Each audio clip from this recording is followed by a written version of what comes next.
అక్కడ hello friends, మీరంతా బాగున్నారా? మేము బాగున్నాము. అయితే ఇవాళ మేము కోడిగుడ్డు, ఎర్రగడ్డ, టమోటా పులుసు అయితే చేస్తున్నాము. ఎలా చేస్తాను ఒకసారి చూడండి. కాలికి తీయాలి. దబర అయితే కాలింది, పొయ్యి మీద పెట్టాను, నూనె బాస్తున్నాను. కోడిగుడ్డు టమాటా పులుసు అంటే కొంచెం నూనె ఎక్కువ ఉంటేనే బాగుంటుంది.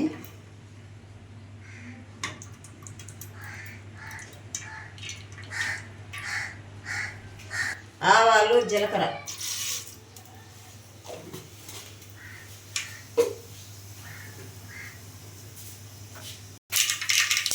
తెల్లగడ్డ పెట్టుకోవాలి. నెక్స్ట్ ఆవాలు చిట్టుపట్టలాడాలి.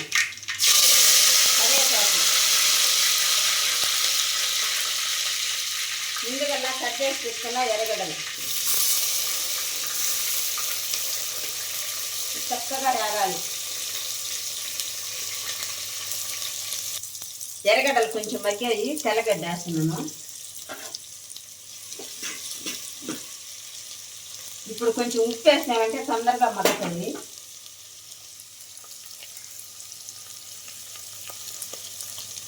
మనకు తగినంత ఒకేసారి వేసేస్తున్నాం సాల్ట్.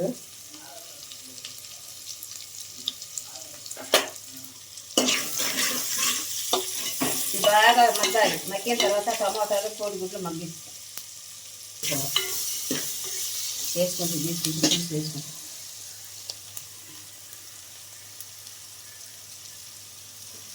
ఉల్లిగడ్డలు అయితే వేగాయి. ఇంకా ఎందుకన్నా ఎక్కువ వేగినా కూడా టమాటా కూరలో కొంచెం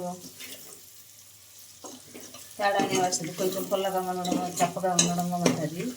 అదే టమాటా, ఎర్రగడ్డ, గుజ్జు అయితే ఇంకా ఎర్రగా వేగాలి. ఇంత మటుకు వేగింది చాలు. ఇప్పుడైతే టమాటాలు వేసేస్తాను. సన్నగా కట్ చేసాను కదా ఫస్టే, ఆ టమాటాలు వేసేస్తాను. ఇవి బాగా మగ్గాలి.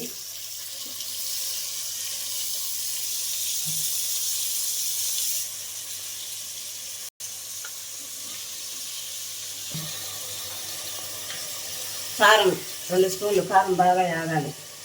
2 దాల్తో 3 స్పూన్లు వేస్తా.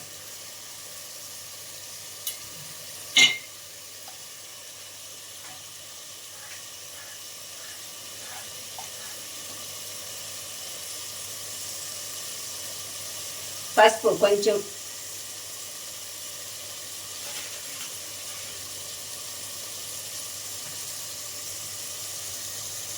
ధనియాల పొడి 1 టీ స్పూన్ అంత.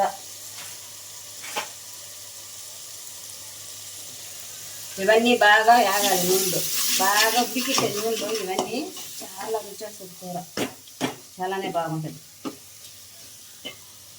ఫస్టే ఉడికిచ్చి కట్ చేసి పెట్టుకున్న కోడిగుడ్లు వేసేస్తాను. అవి కొన్ని నూనెలో వేయించుకోవచ్చు, అవసరం లేదు అన్నారు పిల్లలు, అందుకని ఇలాగే వేసేస్తున్నా.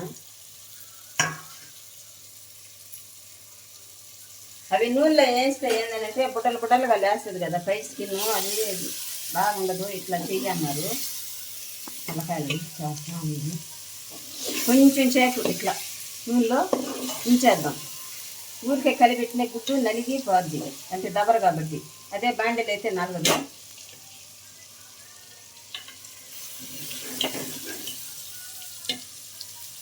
కొంచెం చింతపులుసు ముందుగల్లా కొద్దిగా చిన్న నిమ్మకాయ సైజ్ అంతా నానేసి కలిపి పెట్టుకున్న చింతపులుసు ఇవన్నీ కలిపి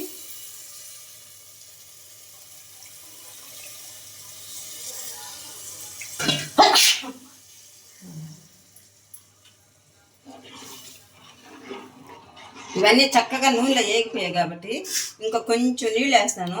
అంతవరకు సరిపోద్ది. ఇది గుత్తగా ఉడకాలి. అయిపోయినట్టు కూర.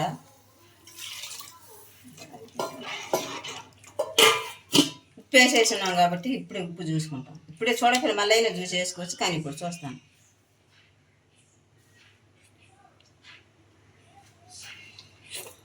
భలే ఉందర కూర. కొంచెం ఉప్పు పట్టద్ది.